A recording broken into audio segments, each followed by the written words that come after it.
Élections aux USA, face à des sondages défavorables, Donald Trump s'emporte. Secoué par la publication de sondages le donnant perdant face à son rival démocrate Joe Biden, Donald Trump va tenter de relancer sa campagne électorale, la semaine prochaine lors d'un voyage en Arizona, et par une apparition dans une émission télévisée.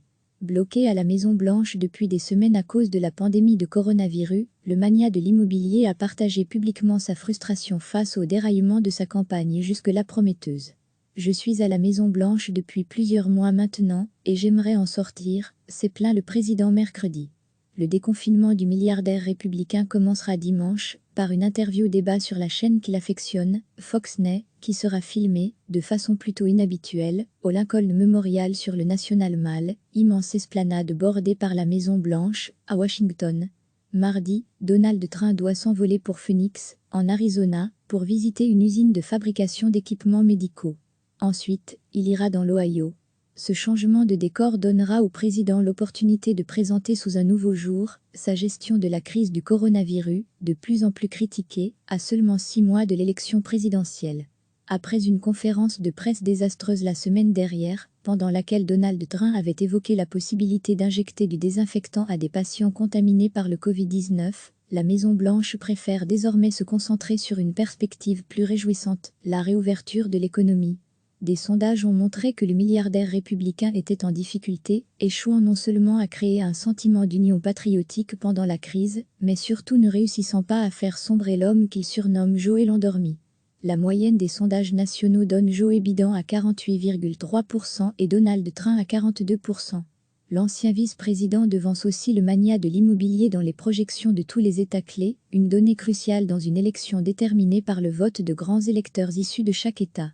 Faux sondage, comme en 2016, mais pire, a écrit Donald Trump jeudi dans une pluie de tweets matinaux attaquant les journalistes, les démocrates et ceux qui selon lui ont cherché à détruire sa présidence en lançant une enquête sur ses liens avec la Russie. CNN et d'autres médias américains ont rapporté que le président aurait hurlé par téléphone contre son chef de campagne, Brad Parscale, et d'autres dirigeants de son équipe. Donald Trump, qui a souvent décrit M. Parscale comme un quasi-génie pour son travail sur sa campagne présidentielle, a nié avoir eu un accès de colère contre son équipe. « Je viens d'apprendre que @CNN a faussement rapporté que j'avais récemment crié sur mon directeur de campagne à propos d'absurdités inventées », a-t-il tweeté. En fait, il fait un super travail, je ne lui ai jamais crié dessus, il est avec moi depuis des années, y compris lors de la victoire en 2016, et je n'ai pas l'intention de le faire. Je suis dans le bureau ovale avec lui toute la journée, et je peux vous dire que ses commentaires, ses propos sont entièrement centrés sur la manière de gérer cette pandémie, et vers la réouverture de l'économie, a renchéri la porte-parole du président Khaled Msonani.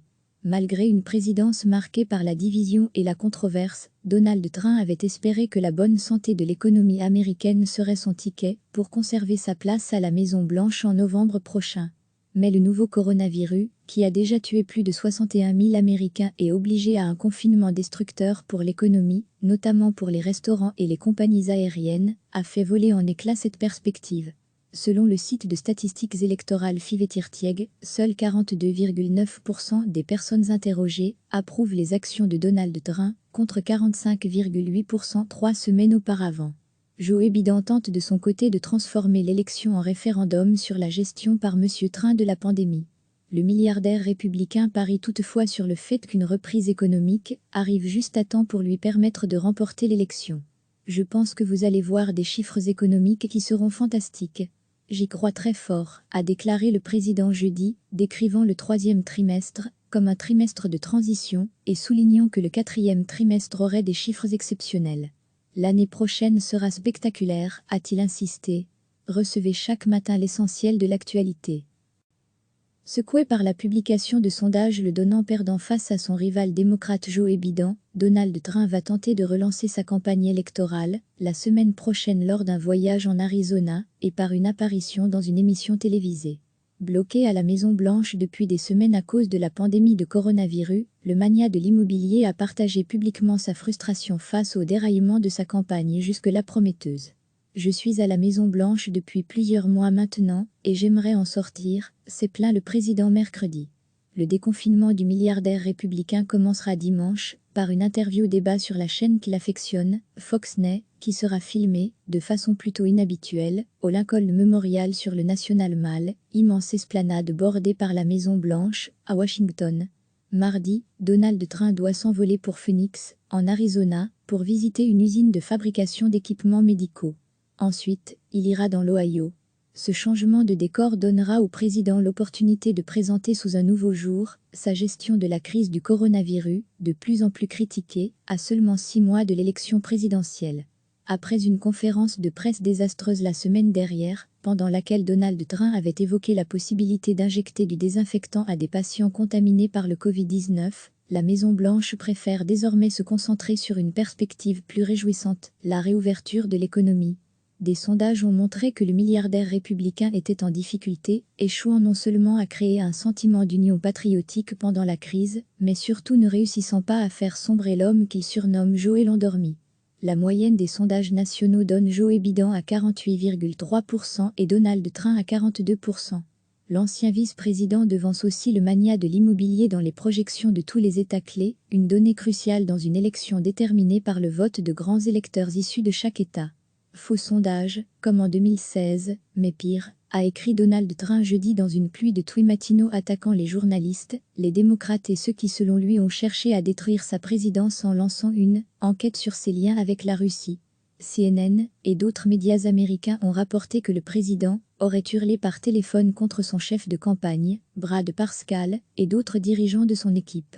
Donald Trump, qui a souvent décrit M. Parscale comme un quasi-génie pour son travail sur sa campagne présidentielle, a nié avoir eu un accès de colère contre son équipe. Je viens d'apprendre que Factnet@CNN a faussement rapporté que j'avais récemment crié sur mon directeur de campagne à propos d'absurdités inventées, a-t-il tweeté. En fait, il fait un super travail, je ne lui ai jamais crié dessus, il est avec moi depuis des années, y compris lors de la victoire en 2016, et je n'ai pas l'intention de le faire. Je suis dans le bureau ovale avec lui toute la journée, et je peux vous dire que ses commentaires, ses propos sont entièrement centrés sur la manière de gérer cette pandémie, et vers la réouverture de l'économie, a renchéri la porte-parole du président Khaled Msonani. Malgré une présidence marquée par la division et la controverse, Donald Trump avait espéré que la bonne santé de l'économie américaine serait son ticket pour conserver sa place à la Maison-Blanche en novembre prochain. Mais le nouveau coronavirus, qui a déjà tué plus de 61 000 Américains et obligé à un confinement destructeur pour l'économie, notamment pour les restaurants et les compagnies aériennes, a fait voler en éclats cette perspective. Selon le site de statistiques électorales Fivetirtieg, seuls 42,9% des personnes interrogées approuvent les actions de Donald Trump, contre 45,8% 3 semaines auparavant. Joe Biden tente de son côté de transformer l'élection en référendum sur la gestion par M. Trump de la pandémie. Le milliardaire républicain parie toutefois sur le fait qu'une reprise économique arrive juste à temps pour lui permettre de remporter l'élection. Je pense que vous allez voir des chiffres économiques qui seront fantastiques. J'y crois très fort, a déclaré le président jeudi, décrivant le 3e trimestre comme un trimestre de transition et soulignant que le 4e trimestre aurait des chiffres exceptionnels. L'année prochaine sera spectaculaire, a-t-il insisté. Cliquez sur s'abonner pour recevoir les dernières nouvelles.